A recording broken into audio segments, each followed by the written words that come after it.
Welcome to season two and episode 7 of Convin Conversations. I'm your host Ashish Santhalia, and today I'm absolutely thrilled to have your guest who's basically won every major award in the customer experience. Ankit is head of customer experience at Bajaj General Insurance. He has been named CX Leader of the Year, the FSI Leader of the Year, and GenAI Expert of the Year. Plus, he has won the Bajaj FinServ Chairman's Award as well. That's a great achievement in general. I understand that.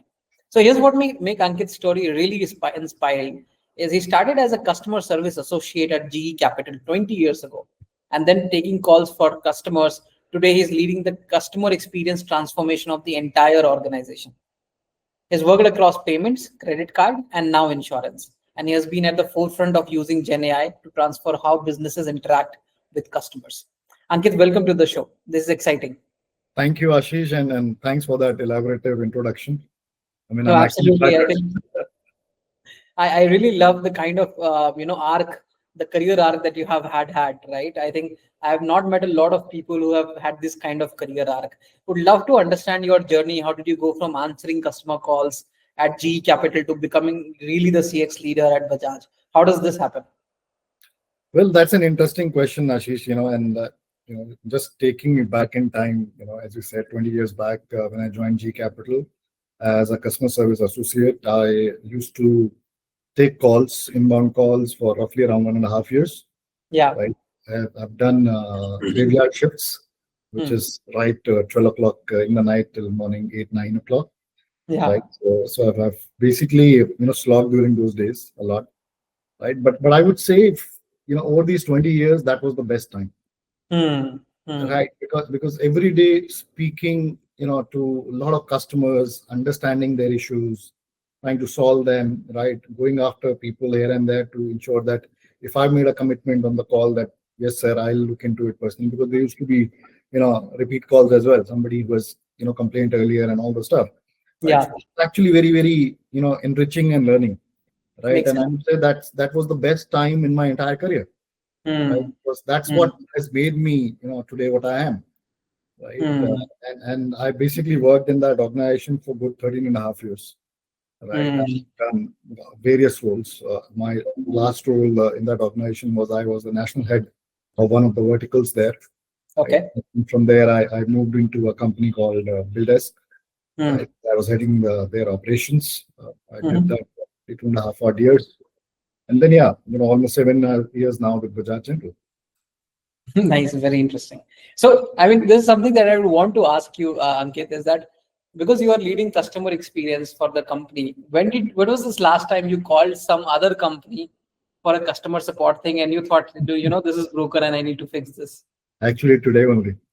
I'll not name the airline. It's not fair to name the airline, but I was basically trying to book a ticket for my daughter. She's studying law, so she was basically planning to come down on her holidays. Right, so we're just trying to help her to book those tickets. There were some issues, right? And the way the representative went about it, somewhere it was not as per my expectation. Right? But thankfully, somebody stepped in, and then we were able to go through that. Right. But just to elaborate that point, as you said, somebody who's leading a customer experience unit. See, it's very critical, and it's not about me; it's about you also, and for everybody. And tomorrow, anybody watch this, right? We, as individuals, are also customers, right? Yeah. If we want to be treated in X way, right, it is our duty and responsibility to ensure that we also treat everybody customers, right, and the other people in the same way, right? It's absolutely fair, right? Yeah. Treat the world the way you want to be treated. Absolutely. Right, and it's a chain. It's a chain, right? Yeah. So if I as a customer, I'm demanding something, and tomorrow my customer demands something, I should see it from those lens only. Absolutely, makes sense. So I guess somewhere people don't really look at that, right? But if I guess people in our industry start looking at it, the entire CX fraternity, if they start looking at it, I would say, as a country, we'll be having the best customer experience across the board. That's a louder vision. Do you think companies like American Express and these kind of companies really try to move into that part? I have heard a lot of Yes, American. I have a great respect for that brand. Right. okay. Not today, but from the time I started working. Right. Mm. Simply because they're very clear, Mm. on their customer, target segment, Mm. and they're very clear on how they actually go about it. Makes Right. sense. There are case studies around that. Right. Mm. Mm. Especially on the contact center side, there are great case studies there. Mm. So yes, when you talk about a contact center customer service, I would say MX is the gold standard. Makes sense. And Ankit, we all of us know that a lot of our thinking and what we do essentially gets shaped up by our early learnings, right? What's those things that you really learned, while you were taking the calls by yourself that still shapes how you lead the CX? See, as I said earlier, those 1.5 years were the best time for me. A lot of learning, right? One thing is that listen in, Hmm. right? When you start listening in to others, Hmm. right? Because when you are taking calls, you have to listen in. It's not only about hearing, right? Correct. You listen in, you get thing in the air, and then you are processing in your mind. Because as a Hmm. call center associate, Hmm. and I always say that if you look at the pyramid, those are the bottommost in the Hmm. pyramid, right? Yeah. We Yeah. pay the call center associates the least Yeah. salary, Yeah. right? But we want them to remember each and every process, each and every SLA, each and every system, Yeah. right? So the critical piece there is for a call center associate to listen in. Hmm. So that has stayed with me, Hmm. right? When you start listening in, and Hmm. today, if you look at this level, I have to listen in to my customers. I have to Got listen into my partners. I have to listen into my employees, it. Hmm. right? And Hmm. then only I can say that yes, these are the things that I need to take care. Hmm. Right? When you say the voice of the customer, right, which is the Hmm. listening in, then you look Hmm. at the voice of the process, right, and then Hmm. you kind of correlate both, Hmm. and then say, hey, this is what my customers are saying. This is what my process is saying. If I Hmm. correlate, I see this gap. Hmm.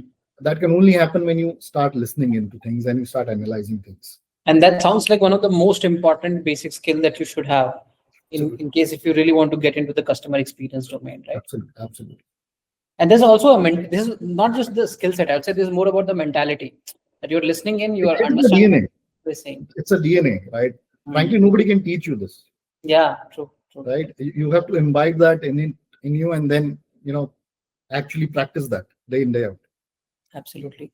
And Ankit, is the customer experience domain different for credit card payments and now insurance? Do you find them different, or do you still say that hey, larger problems are still the same? Maybe the solution changes.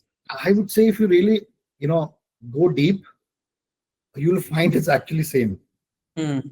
right? Because see, nuances can change, because Okay. your target segment, your customer base, consumer base can change, Hmm. Hmm. right? A credit card, is different than overall payment, because when I was there in BillDesk, overall payments, it's not only about the end consumer, was also about the various banks or the merchants or the various NBFCs or the other gateways, right? That you need to take Yeah. care, Yeah. right? When I come to Bajaj General, it's a combination of everything, right? You have B2B relationships, you have B2B2C relationships, you have B2C relationships, right? Yeah. So those nuances definitely can change from company to company and industry to industry, but the Hmm. basics of ensuring that your customer experience is top notch, Hmm. right? It's same actually, because at the end of the day, see, any product, any industry, the customer is paying you for the basic service True. or the product, right? Hmm. As an organization today, for example, somebody purchasing a Bajaj General policy, they Yeah. are paying us because they have the trust that tomorrow, in case I need a claim, this Hmm. company will pay me the claim. Because True. as an insurance company, that's my job, to pay Yeah. claims, Yeah. right? Now, going beyond that basic, what the customer is expecting, we Hmm. create experiences, Okay. right? And Hmm. those experiences you can create anywhere, Yeah. right? Hmm. Obviously, as I said, the nuances will change. Somebody dealing with a credit card or a P2P payment or an But the insurance. larger problem still remains. But the larger problem is the same. Like, as a brand, are you ready to go beyond, Hmm. right? For example, at Bajaj General, we came out with a service called Care Angels. Hmm. Okay. Okay. Now, typically on a health insurance side, you would say that as a customer, what is the service that you're demanding? As a customer, you are saying that if I'm admitted in the hospital, we can make sure that my claim experience is seamless. Okay. You pay the claim. Okay. Now for this, we are getting paid. Okay. This is the basics, right? Okay. Now, if you do a double click on it and go deep, actually at the hospital, it is not the consumer, the customer who's going through the experience of claim. The attendant. Yeah. What are we doing about that attendant? Because that is not my customer. Yeah. Right. But we actually took that bet. Right. And today, 76% of our total cashless claims are being serviced by Care Angels, where the simple SOP is that you meet the attendant and say, hey, please take care of the patient and I'll take care of the rest. That's very interesting way to look at it. So how does the insurance happen inside Bajaj GI today? Like, what is the hardest customer problem that you generally obsess over today? I would say overall, if you look at the insurance, domain, not only Bajaj GI or any other, insurance company, the thing is that while there is an awareness, while there is an education, still as an industry, people don't really trust. Yeah. Right. So how do you really, get that trust into the organization, into the entire industry as a whole? Right. How do you really demystify the entire insurance piece? Right? Because typically when you look at the TNCs, people say that, who's going to go through those TNCs? Yeah. Right. But can you do something to really demystify that entire piece?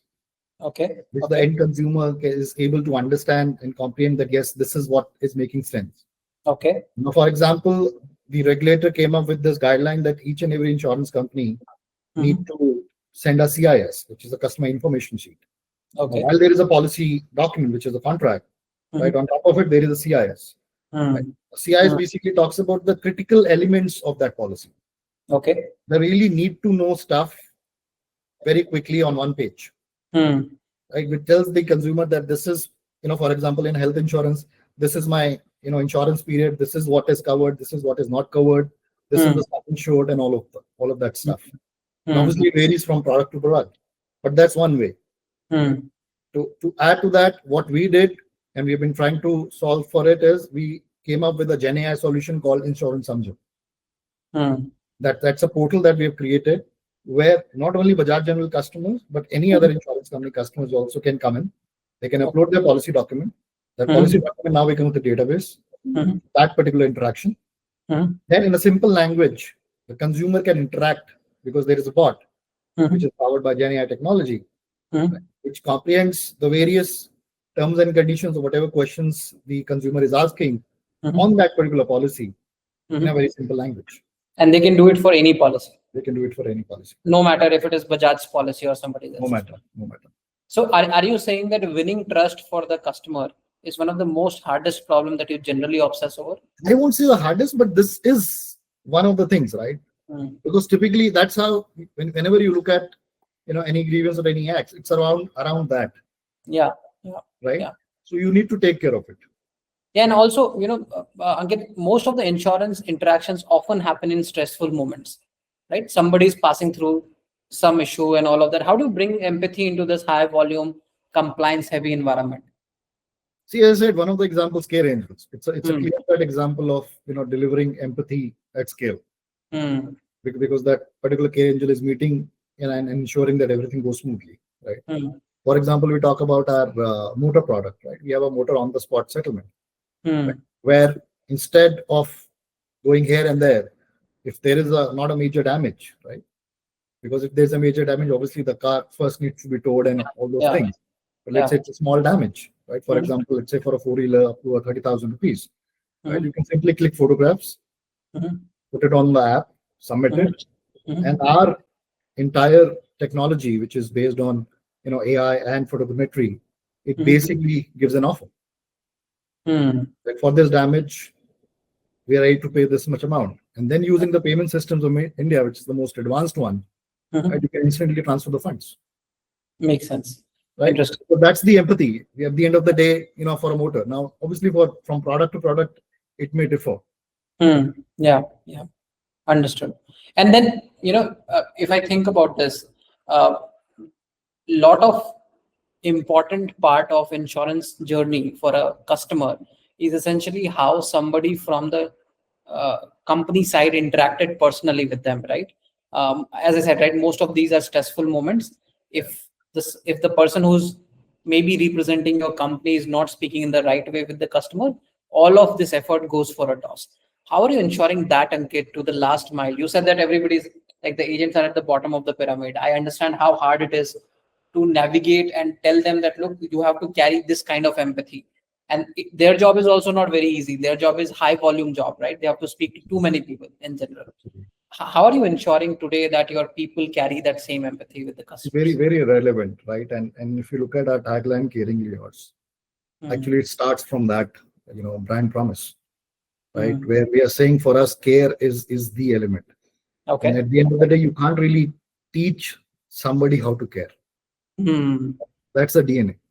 mm, Right? Now that's the culture which is driven right from the top, okay. right from CEO, Mm, MD and CEO, Mr. Tapan Singhal. He's mm, a great believer and he's a great follower of actually doing it himself. Right? mm, Care is the final thing. Right. So mm, each and every employee of Bajaj General or partner today, right, mhm, has pledged that yes, this is what we're going to do. Right. And I said it's a culture that you need to drive right from the top. Right. And mhm. just to share one example, what we do to, kind of create that momentum, Yeah. we give away some care specialist awards, Okay. right?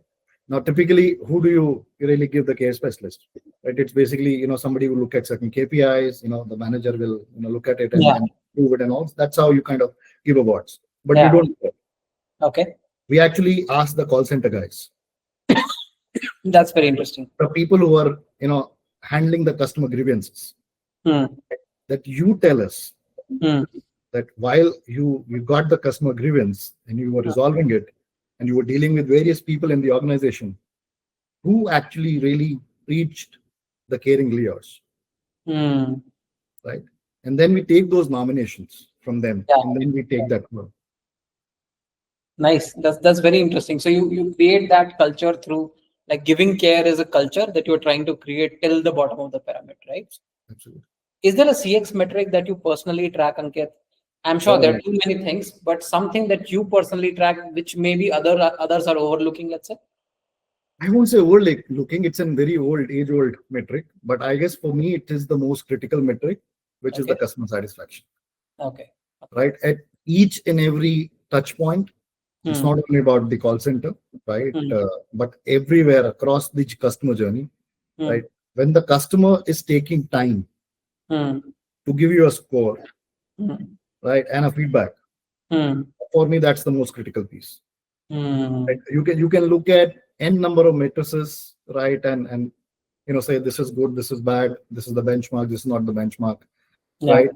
But when your customer is talking to you, the Hmm. customer is taking out that precious time and actually filling up that form, right, and giving you a rating. I guess that's the most precious one. Got it. I can't miss on that, right? So that's for me, it's very, very critical.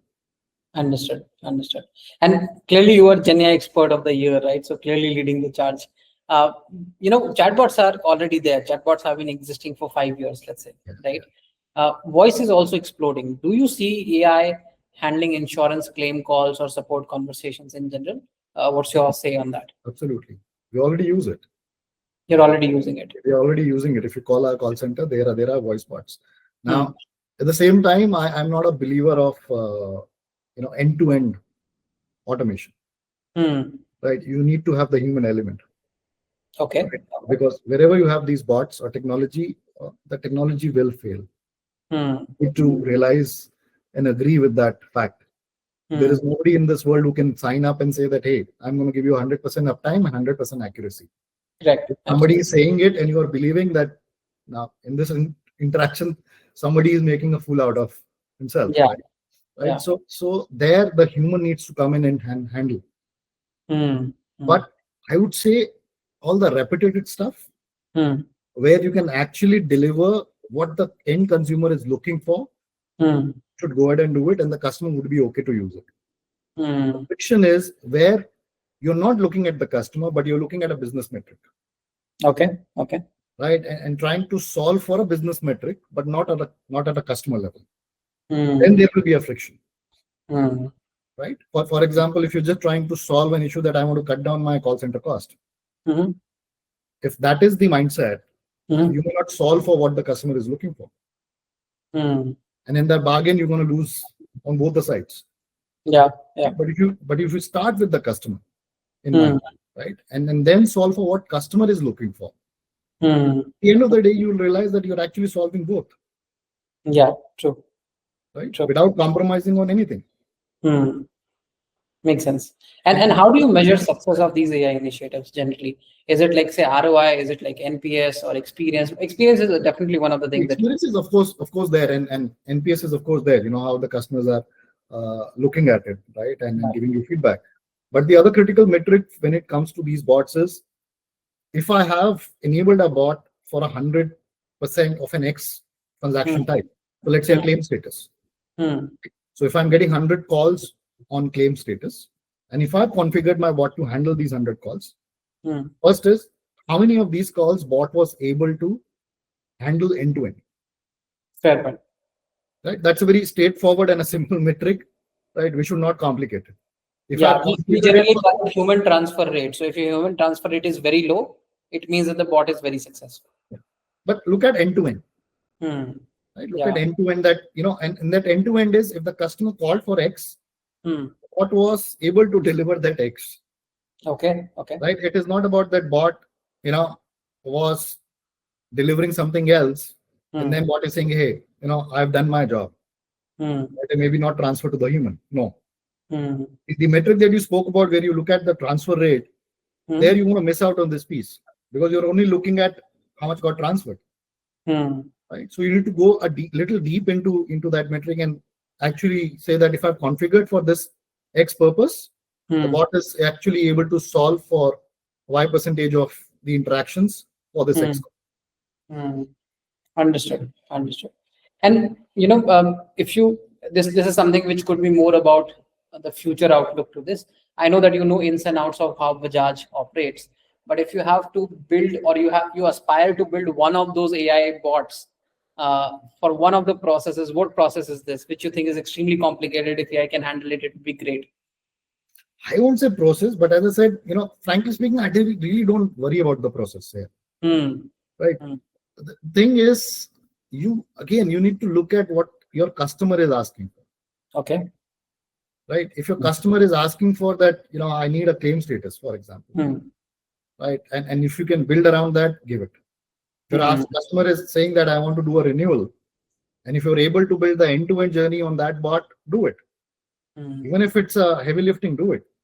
Yeah. Yeah. Right? So I really don't want to look it from that particular lens, where I Hmm. say that which is the toughest process I want to automate and put bots. Let's not start with that. Let's start Hmm. What always, customer is asking instead. always. Then Got it. only you will be looking at a scale.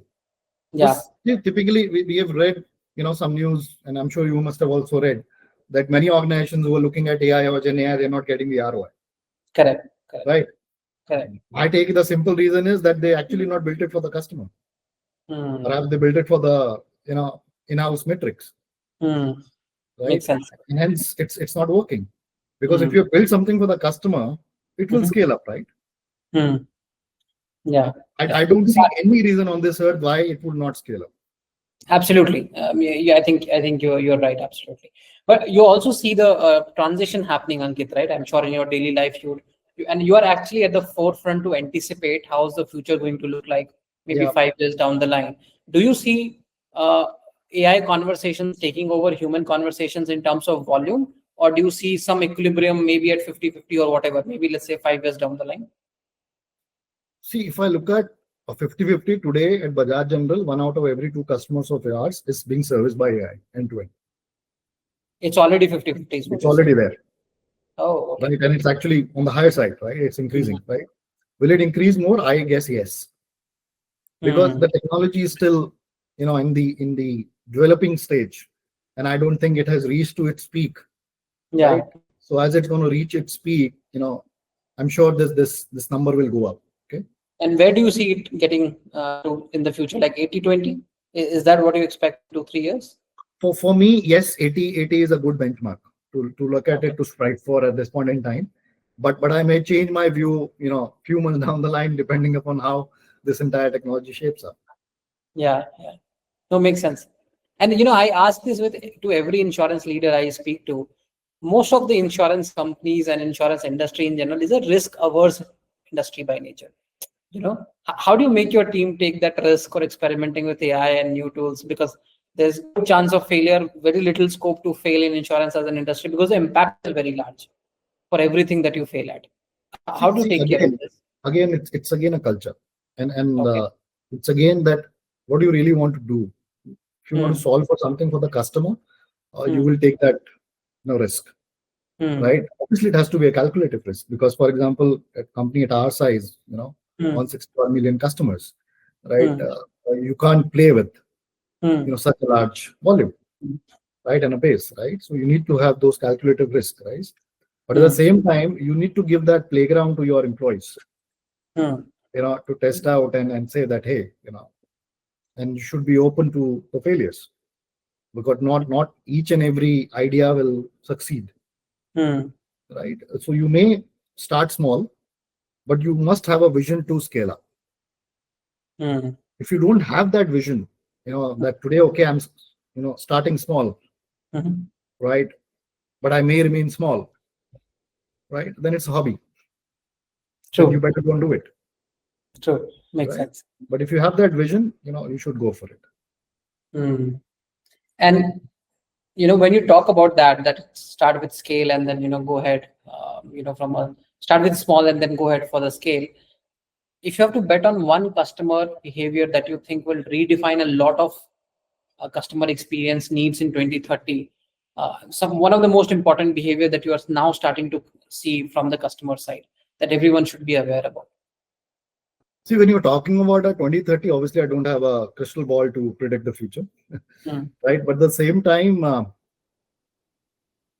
in that future, a lot of Gen Z will be consumers, direct consumers. They will become buyers by They then. will become biased consumers, direct consumers, right? Hmm. Hmm. Now, if as an organization, any organization is Hmm. not catering to what this Gen Z is looking for, and tomorrow Hmm. Gen Alpha as well, right? Because Hmm. that is a generation gap, right? And Hmm. if you're not solving for that, and I actually call it as a 3V strategy for any organization, Hmm. right? Where the first V is voice. Okay. And when I say voice, it's two elements. One is you have to listen to your customer. It has Yeah. to start with that, the voice of the customer. Yeah. And the other is the conversational AI Okay. from a voice bot standpoint, right? Hmm. I believe Gen Z is pro towards Hmm. that. That's my belief. Okay. The second V is videos, Hmm. right? If your organization does not have a strategy to do your messaging via videos, Hmm. it may fail, right? You're talking Because about education, educating the customer, multiple anything, other. anything, because this generation believes in viewing rather Yeah. than reading, Yeah. True. right? True. So you need to cater to that, right? Hmm. And Hmm. third is linked to the Bharat, Hmm. as we call, right? Where Hmm. you need to talk into the Bharat language and it has to be vernacular, Hmm. right? And Gen AI today Hmm. can support all these three Hmm. big time. With Hmm. Gen AI, it's actually I don't call it multilingual or vernacular. I call it language agnostic, Hmm. right? So Hmm. if you have these 3V strategies for the future, Hmm. I guess you are going in the right direction. That's Obviously, a you need really to fine test insight. them. Yeah. Yeah, that's a really, really fine insight. I know we are running out of time, and hence, last question. You have been on this incredible 20-year journey, right? So, if there is one thing that is a piece of advice for the CX leaders who's trying to figure out AI right now, and maybe let's say not up to the stage where you are at, what would that advice be? See, I always say, this one line to everyone in my team and wherever I go is that you should always look at exceeding your customers' expectation, Hmm. profitably, Yeah, right? Because see, at the end of the day, we are not an NGO, yeah, right? And the critical part is that if you're not looking at profitably, you'll hmm. not be able to scale up. And sustain as well. I mean, there's no point in dying. Absolutely. Right. So if you really want to do something right big, and if you really want to help the customers, it has to be a win-win. Right. Yeah. And there I start by saying that you need to exceed, not meeting the expectations, because that customer is paying you. Yeah. Yeah. Right. When you start exceeding customers' expectation, right, looking at the profitability, I guess it's a win-win situation for everyone. And this entire AI, GenAI, and now agentic AI is here to support that. You can actually create a lot of experiences which you've not really thought of, right? So I would say it's an interesting time, and lots is in store for all of us to witness as the torchbearers of the various industries as well as the customers. Yeah, no, makes sense. Absolutely. And I think this is the right suggestion as well, is because unless you don't look at profitability and doing things sustainably for the entire org, there's no point in dying in 1 year, 2 year, trying it out. You are not servicing the customer any which ways after 2 years. So you're setting up a wrong example, no? Because see, you've given a particular service, the customer is happy, right? You're not making money, and now you want to withdraw. Yeah. So it's a bad experience. Yeah, the same customer will rate you very badly after that. Absolutely. You say that, hey, 2 months before, if I used to interact with you guys, you were giving me this in this fashion. Today you are not. Right. So I don't like it. Absolutely. Right. Now that consumer may shift to a brand which is also not doing it. But at the end of the day, you've lost your customer. No? Yeah, at least they're not setting the wrong expectations with the customer. Yeah, absolutely. So why to, when you know it, why to go for it? True. You should go for the right thing only. Absolutely. No, thanks for your time, Ankit. That's a wrap. A huge thanks to you. Your experience. I was really loving the conversation, but because we had little time, we'd definitely chat some other day for a longer period of time. And these insights are extremely valuable, specifically the 3V thing that you told us. I think this is something that I've heard for the first time. Probably the right strategy going forward, looking at the Gen Z who's going to become the buyer in the next 5 years from here. Thanks for your time, Ankit. My pleasure, Ashish. Thank you.